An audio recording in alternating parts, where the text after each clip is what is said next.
Hi guys, it's Emma AITA, your favorite AI slop tuber. Before we jump into today's video, don't forget to hit that subscribe button and ring the bell so you never miss an upload. Thanks so much for your support. Now, let's get right into the video. AITA for refusing to follow my husband to his dream job after I sacrificed mine for years.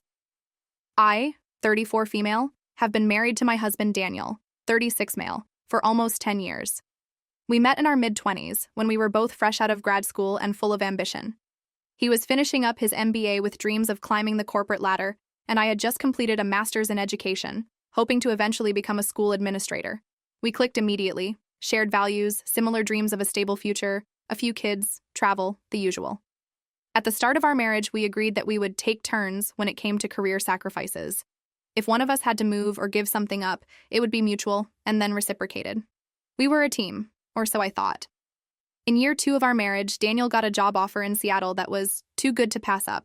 I was just starting to build a name for myself as a reading intervention specialist at an elementary school in Chicago, and I absolutely loved my work. The school was high need, and the kids were making real progress. But the job Daniel was offered was with a major consulting firm, and the pay bump was massive. So we moved.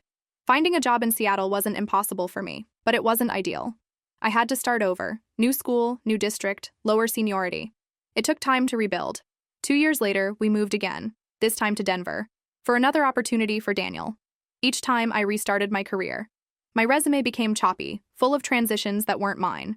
I started getting passed over for leadership roles because I didn't have long enough tenure in one place. Every time we moved, Daniel promised that the next one would be for me, that once he hit a certain level, we'd settle down and I could focus on my growth. I believed him, I loved him, I still do. But things kept dragging on. More moves, more jobs, always for him. By the time we hit our 6th year of marriage, I'd followed him through 4 cities and 5 job changes. We had no kids. We'd been putting it off, waiting to feel stable. But that feeling never came. In year 7, we landed in Austin. I finally found a district that valued me. I was hired as a literacy coordinator and within 2 years was promoted to assistant principal. I loved my team, the students, the community. For the first time in years, I felt rooted. I had mentors. I was seen. I was finally working toward my dream of becoming a principal. I started a doctoral program in educational leadership. Daniel, meanwhile, settled into a comfortable VP role at a regional bank. We bought a home. We talked about kids again.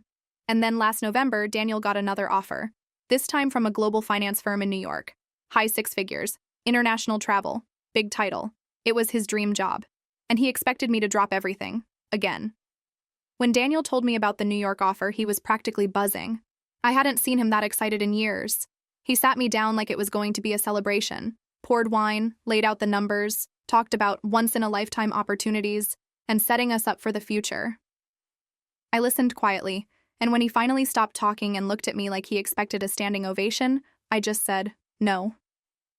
At first he laughed, thought I was joking. When I didn't smile, he got confused. When I repeated myself, I'm not moving to New York, he blinked like I'd slapped him. He asked me what I meant. I told him I meant exactly what I said. I wasn't starting over again. I wasn't giving up my job, my students, my doctoral program, the mentorship I'd finally found. I wasn't blowing up my life for the 5th time because of another one of his career moves. He stared at me like he didn't know me. Then he got angry. He said we were a team, that I was punishing him for being ambitious, that I was selfish for not even considering a compromise, that I was jealous of his success. I told him none of that was true, that I'd supported him for years, and that I was finally standing still because I deserved to grow too. He argued that this job would change our lives. I said I wasn't interested in a life where I was always the footnote. Things got ugly. For the next few weeks, we barely spoke. We tried therapy, but it quickly devolved into him trying to convince the therapist that I was being stubborn and ungrateful. At one point, he even said, "You wouldn't have your career if I hadn't made those sacrifices first." I reminded him I never wanted to move all those times. I followed him, not because I didn't have ambition, but because I thought he'd do the same for me when it was my turn. He kept pressing. He said we could live in the suburbs and he'd commute. He promised we'd fly back and forth. He promised he'd fund my school, that I could even take a year off and breathe. But every promise felt like a rope around my neck. I wasn't burnt out. I didn't need saving. I needed respect. I told him again, I wasn't moving. If he took the job, he'd go alone.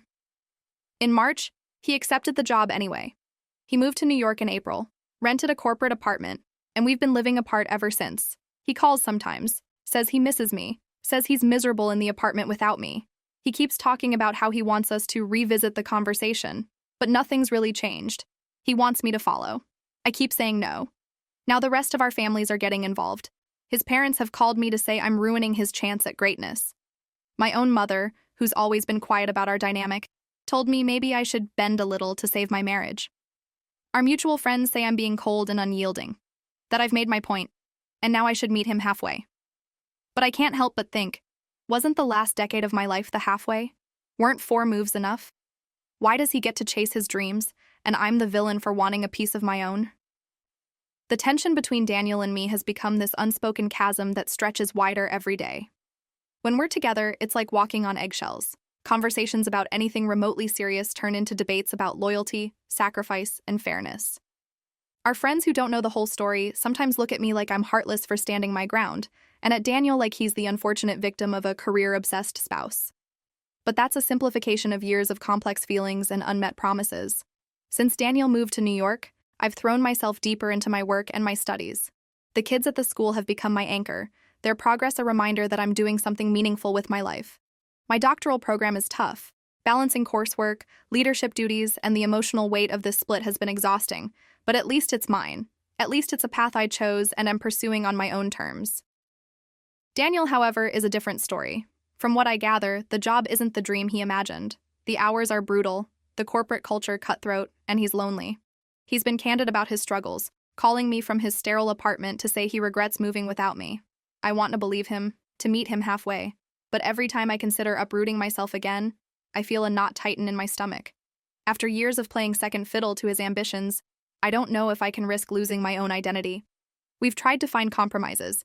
Maybe I could finish my doctoral program remotely, or transfer to a school in New York. But the reality is harsh.